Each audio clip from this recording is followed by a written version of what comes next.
안녕하십니까. 세진양동 컨설팅 김기룡 소장입니다. 우리가 3강에서 포유 모돈의 관리에 대해서 말씀드렸습니다. 그래서 포유 모돈의 사료 섭취량이 포유 자돈에 직접적인 영향을 미치는 것 중에 하나입니다. 그래서 오늘 포유 자돈의 관계에 대해서 말씀드리도록 하겠습니다. 우리가 그 분만 전 사료 준비를 하는데 모돈의 사료 감량이라든가 보온등 관리, 보온 상자 관리, 요즘 깔집은 뭐 그렇게 뭐 특별하게 관리하지 않고, 그 다음에 분만 유조제 투여, 이러한 이제 관리가 필요로 하는 건데, 여기서 우리가 보온등은 우리가 태어나서 5일년까지는 바닥에서 50cm 높이로 달아줘야 됩니다. 그 다음에는 우리가 보온등을 약간씩 올려준다든지, 아니면은 분만사의 실내 온도가 적정하다면은 보온등에 그 다음부터는 약간씩 없애든지 아니면 높여주든지 하는 여러 가지 요인은 우리가 관리할 수 있고, 그래서 보온등은 우리가 그렇게 관리를 해줘야 될 것 같고, 그 다음에 보온 상자입니다. 그래서 우리가 보온 상자 바닥에 깔려 있는 바닥의 온도가 굉장히 중요합니다. 그래서 화상을 입는 경우가 종종 발생됩니다. 그러지 않으면은 보온 바닥 매트가 너무 뜨거워서 포유 자돈이 전부 밖으로 나와버리고 보온 바닥 매트만 있는 경우도 많습니다. 그래서 보온 바닥 매트는 포유 자돈이 태어나서 0 내지 4일 동안은 34에서 36도가 되도록 유지를 시켜줘야 됩니다.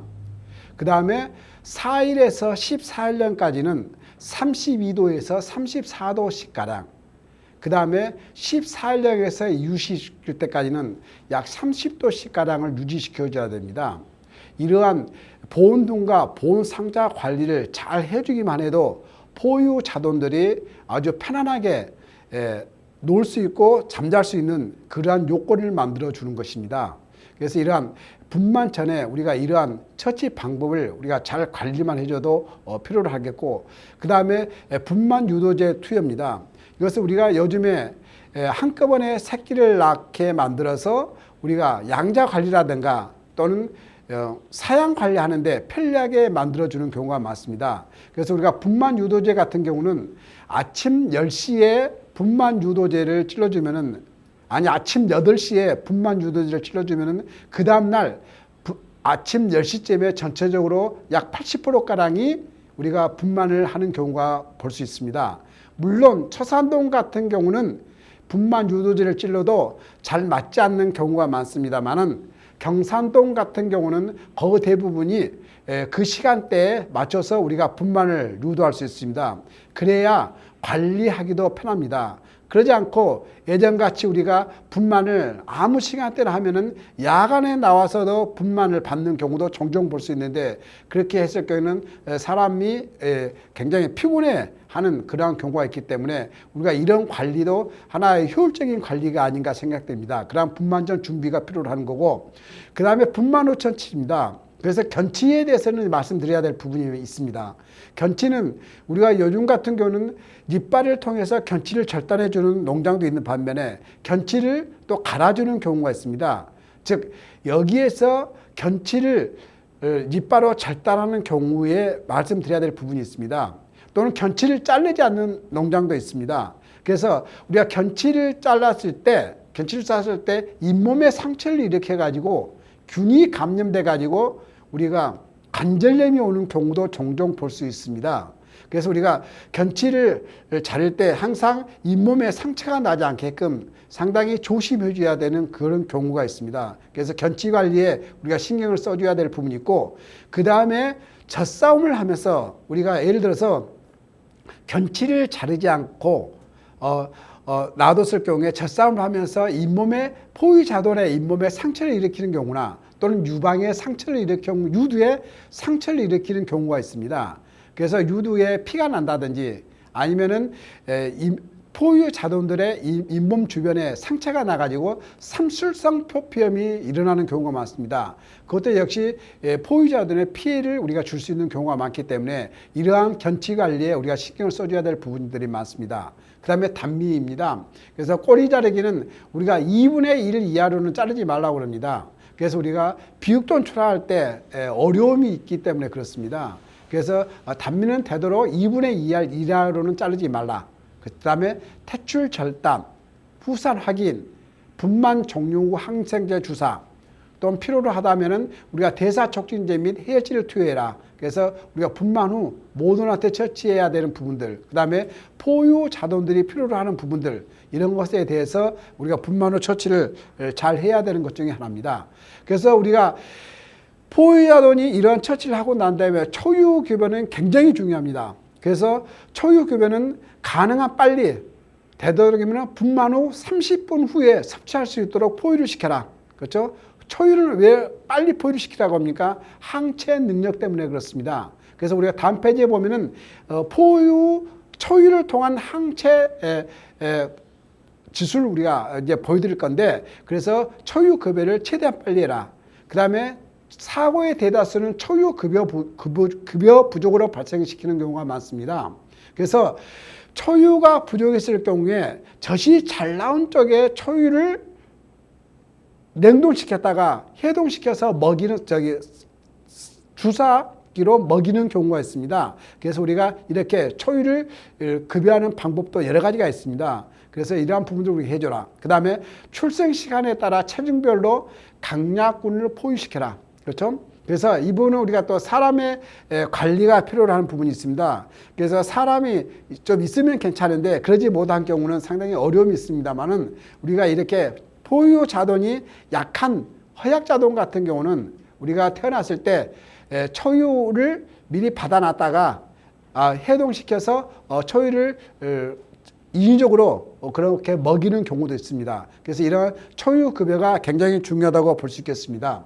그래서 시간에 따른 항체 흡수 능력이죠. 그래서 초유에 따른 항체 흡수 능력을 보여주는 것 중에 하나입니다. 그래서 생후 3시간 정도 내에서는 항체 흡수 능력이 100%이지만은 3시간에서 9시간이 지나면은 50%가량으로 뚝 떨어집니다.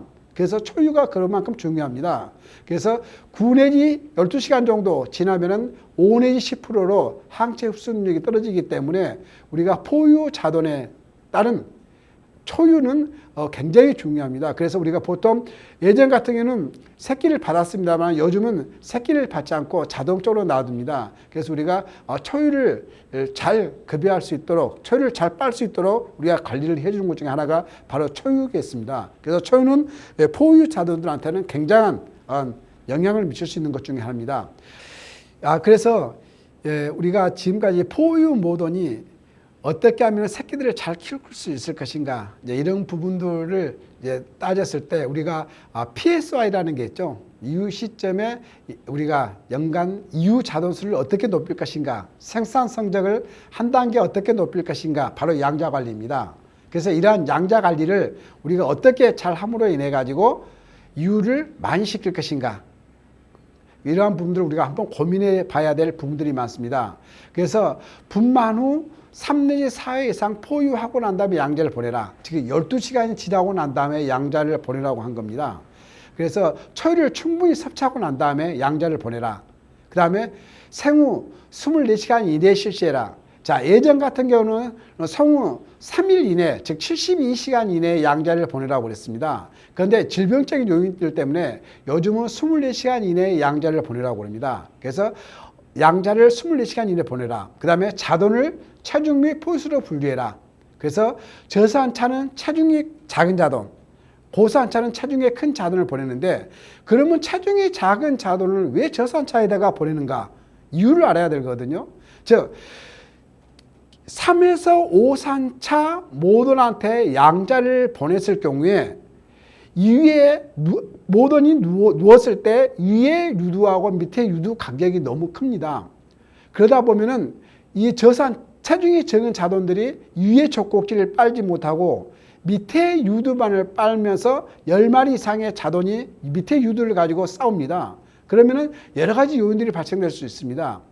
체중이 적은 자돈은 밑에 자돈 유두만 먹고 싸우기 때문에 젖을 잘 먹는 포유자돈이 있는가 하면은 젖을 잘 먹지 못하고 위축돼 버리는 포유자돈이 발생됩니다. 그래서 체중이 적은 자돈은 그래서 저산차 1 내지 2산차에다가 우리가 양자를 보내라고 합니다. 그래서 요즘은 1산차 모돈도 우리가 유량이 굉장히 풍부합니다. 다산적 모돈들이기 때문에 유량이 굉장히 풍부합니다. 그래서 우리가 이러한 것을 고려해 가지고 양자를 보냈을 때 우리가 분만사에서 포유 육성률을 한 단계 끌어올리는 그러한 역할을 해줍니다.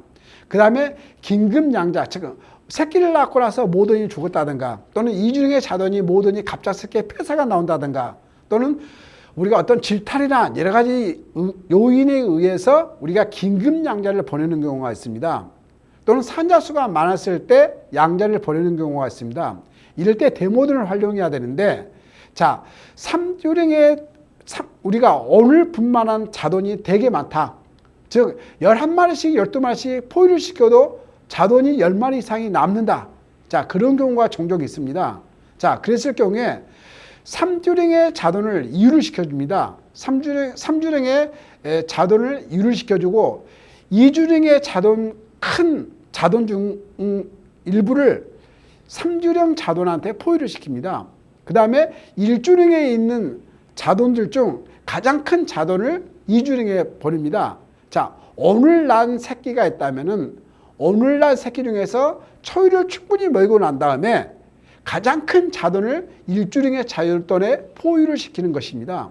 이렇게 해서 관리를 하면은 우리가 이후 자돈수를 늘릴 수 있는데, 단 3주령의 자돈이 그 모돈이 이제 기록이 나오는데 3주령의 모돈이 자기 새끼 10마리를 이유를 시켰고 또 남의 돼지 10마리를 받아다가 또 이유를 시키면은 그 모돈은 20마리 이유가 됩니다. 그래서 우리가 보통 보면은 전산에 가끔씩 보면은 20마리 이유가 나오는 경우가 있는데, 그렇게 데모돈을 활용했을 때 그러한 기록이 나올 수 있습니다. 그래서 여러분들이 그러한 부분은 우리가 데모돈을 어떻게 활용할 것인가, 그 다음에 긴급양자 어떻게 활용할 것인가, 산자수가 많았을 때 어떻게 살려낼 것인가, 이러한 고민을 많이 해볼 수 있습니다. 물론 요즘 같은 경우는 다산적 모돈은 산자수가 많았을 경우에 인공 포유를 시키는 경우도 있습니다.